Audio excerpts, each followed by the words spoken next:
Bollywood film industry में गोविंदा एक बड़ा नाम था, जो अपने करियर के पीक पर आकर एक बड़ा सुपरस्टार बन गया था।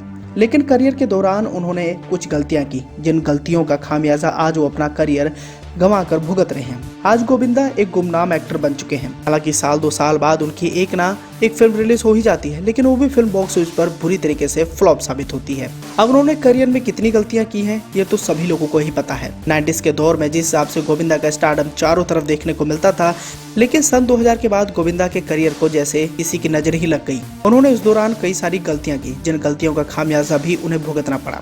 अब गोविंदा अपने जमाने के काफी दबंग एक्टर रह चुके हैं और उनका अपने निर्माता निर्देशकों पर जबरदस्त पकड़ भी रहा है। और उस दौर में गोविंदा ने एक अभिनेत्री को कई सारी फिल्मों से बाहर निकलवा दिया था। तो ये अभिनेत्री थी जूही चावला।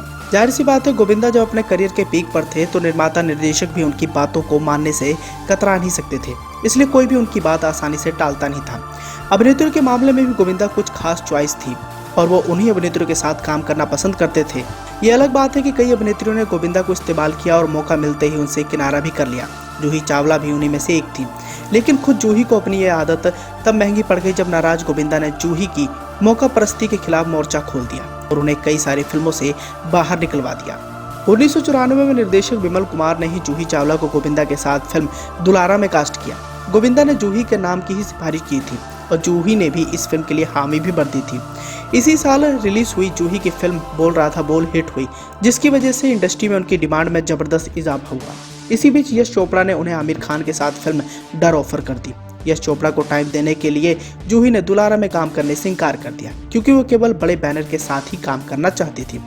जूही द्वारा फिल्म छोड़े जाने से गोविंदा बुरी तरीके से नाराज हो गई और उन्होंने सबक सिखाने की ठान ली। गोविंदा उन दिनों जबरदस्त डिमांड में थे और उनके पास कई फिल्में थीं। उन्होंने अपने सारे निर्माताओं को अल्टीमेटम दे दिया कि वो जूही चावला के साथ नहीं काम करना चाहते हैं। जूही के बदले उन्हें करिश्मा कपूर को प्रमोट करना शुरू कर दिया, जिसका नतीजा ये निकला कि गोविंदा के साथ काम कर रहे निर्माताओं ने जूही को अपनी फिल्म से निकालकर करिश्मा को साइन कर लिया और इस तरह जूही के हाथ से 11 फिल्में निकल गई, जिसमें डेविड धवन की 4 फिल्में भी शामिल रहीं। हालांकि इससे जूही की सेहत पर तो ज़्यादा फर्क नहीं पड़ा, लेकिन करिश्मा कपूर जरूर स्टार बन गई। खैर, समय सबका आता है और जूही चावला ने जिस हिसाब से गोविंदा के साथ काम करने से मना कर दिया था, गोविंदा ने भी उन्हें अच्छा मजा चखा दिया। उन्हें करीब 11 फिल्मों से निकलवा कर जूही चावला को बता दिया कि वो भी इंडस्ट्री के एक बड़े सुपरस्टार हैं। जूही चावला ने सोचा कि मेरी 2-3 फिल्में हिट हो गई हैं और अब मैं बड़े बैनर के साथ ही काम करूंगी, इसलिए उन्होंने गोविंदा के साथ काम करने से मना कर दिया था। लेकिन गोविंदा ने गुस्से में आकर उन्हें करीब 11 फिल्मों से बाहर का रास्ता दिखा दिया। इसका फायदा करिश्मा कपूर को मिला। अब गोविंदा करिश्मा कपूर को जब प्रमोट करना शुरू कर दिए तो करिश्मा कपूर भी धीरे धीरे स्टार बनने लगी और गोविंदा के साथ उनकी जोड़ी को भी लोगों ने काफी ज्यादा सराहा। लेकिन करियर के पीक पर आकर गोविंदा ने कभी भी नहीं सोचा कि उनका भी समय बुरे दौर से गुजर सकता है। इसकी शुरुआत सन 2000 के बाद हुई।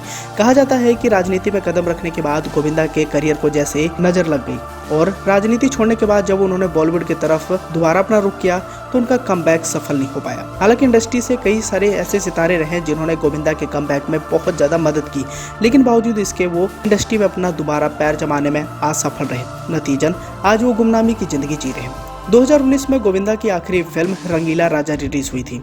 इस फिल्म में उनके डबल किरदार थे। गोविंदा को ये उम्मीद थी कि उनकी ये फिल्म बॉक्स ऑफिस पर हिट रहेगी, लेकिन ये फिल्म जबरदस्त फ्लॉप साबित हुई। इसके बाद गोविंदा के किसी भी बड़े प्रोजेक्ट की जानकारी अभी तक नहीं मिल पाई है।